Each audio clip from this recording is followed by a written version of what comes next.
Welcome to Chillin' 101. We hope this video helps. You begin by assembling exactly what you need: black and white felt, stuffing, needle and thread, scissors, and 2 small eye beads. Cut 2 matching black ovals and a white oval 1/3 the height of the black. This creates the penguin's belly proportion.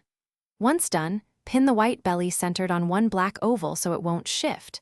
Make sure to space the eye markers and the beak triangle now. This saves time during sewing. You now sew the decorative features before closing the toy.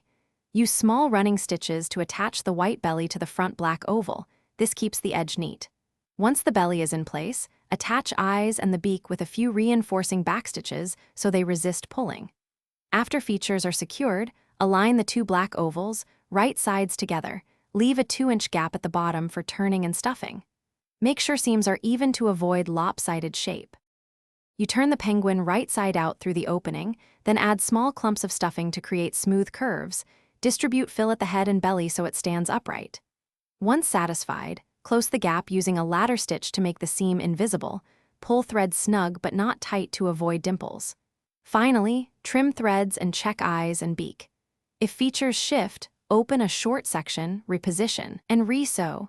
This troubleshooting step fixes imbalance without. Thanks for watching. Consider subscribing if we helped you.